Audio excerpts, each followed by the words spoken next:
जी नमस्कार, मेरे व्यंजन निलय और यूट्यूब चैनल पे स्वागत है। हम आज चर्चा करेंगे संविधान सभा की प्रमुख समितियां पर। इसके पहले वीडियो में हमने चर्चा किया था संविधान की प्रमुख विशेषताएं।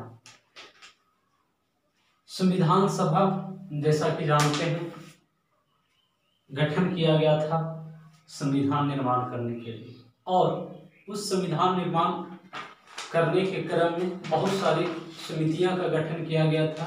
इसलिए इस संविधान निर्माण की जो प्रक्रिया था वो बहुत लंबी चौड़ी प्रक्रिया था।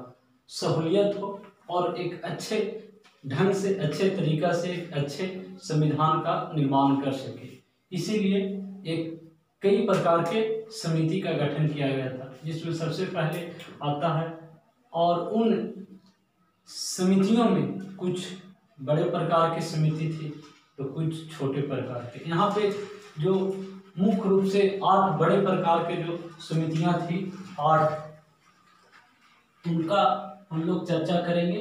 8, पहला है संघ शक्ति समिति, जिनके अध्यक्ष थे पंडित जवाहरलाल नेहरू। दूसरा संघ संविधान समिति, इनके भी अध्यक्ष थे पंडित जवाहरलाल नेहरू। प्रांतीय संविधान समिति, इनके अध्यक्ष थे सरदार पटेल। प्रारूप समिति डॉक्टर बी आर अम्बेडकर। मौलिक अधिकारों, अल्पसंख्यक एवं जनजातीय तथा बहिष्कृत क्षेत्रों के लिए सलाहकार समिति सरदार पटेल। प्रक्रिया नियम समिति डॉक्टर राजेंद्र प्रसाद। संचालन समिति डॉक्टर राजेंद्र प्रसाद। राज्यों के लिए समिति, वैसे राज्यों के लिए जो दूसरे राज्यों से समझौता करना चाहते थे, इनके अध्यक्ष भी थे पंडित जवाहरलाल नेहरू। तो यहाँ पे आप देखिएगा संघ जितने तरह का आता है, अगर जहाँ पे संघ शब्द आ जाए समझ जाइए उस समिति के अध्यक्ष कौन होंगे, तो पंडित जवाहरलाल नेहरू। और प्रांतीय संविधान समिति कहने का मतलब हुआ कि जितने भी भारत में प्रांत थे, राज्य थे, प्रोविजंस थे, और जो देसी रियासत थे, जैसे जूनागढ़ हो गया, हैदराबाद हो गया, जम्मू कश्मीर हो गया, ग्वालियर हो गया, इस तरह के जितने भी देसी रियासत थे उनको भारत में मिलाने के लिए और एक राष्ट्र बनाने के लिए जो जिम्मा दिया गया था, ये सरदार पटेल के ऊपर दिया गया था। और संविधान का जो सबसे मुख्य तत्व जिसको हम मान सकते हैं, मुख्य समिति, प्रारूप समिति, ड्राफ्टिंग कमेटी, इनके अध्यक्ष बी आर अम्बेडकर हुए, और इन्हीं के दिशा निर्देश में पूरे संविधान का निर्माण का प्रक्रिया पूरा हुआ। तो कह सकते हैं जितने भी समिति थी, सब समिति तो उतना ही महत्वपूर्ण थी, लेकिन उन सबों में महत्वपूर्ण जो समिति थी ये थी प्रारूप समिति, जिनके अध्यक्ष बी आर अम्बेडकर होंगे।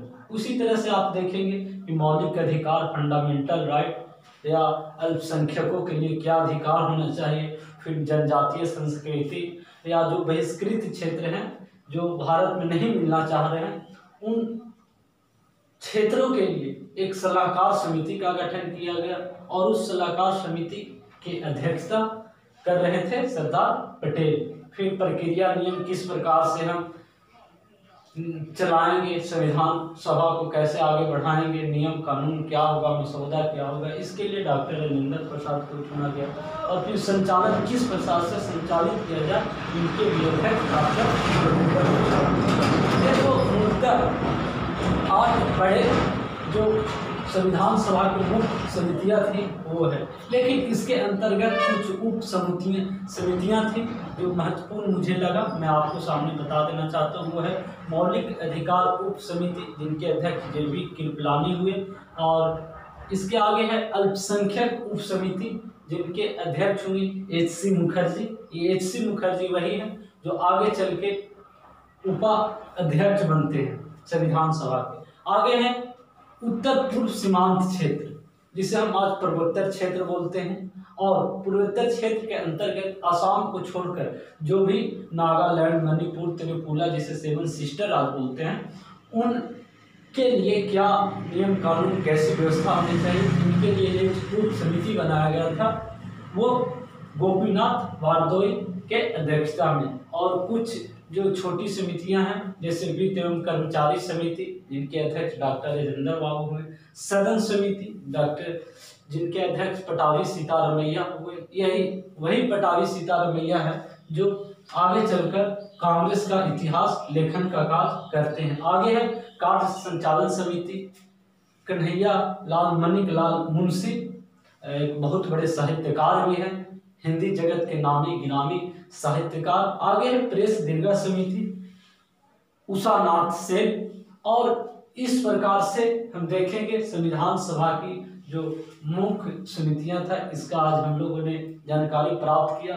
और किसी भी प्रतियोगी परीक्षाओं में इन सब का समितियों का अध्यक्ष पूछ दिया करता है, इसलिए मैंने सोचा कि यह भी बतला देना उतना ही आवश्यक है जितना कि मैंने और कुछ बतलाया। फिर मिलेंगे अगले वीडियो में, तब तक के लिए नमस्कार।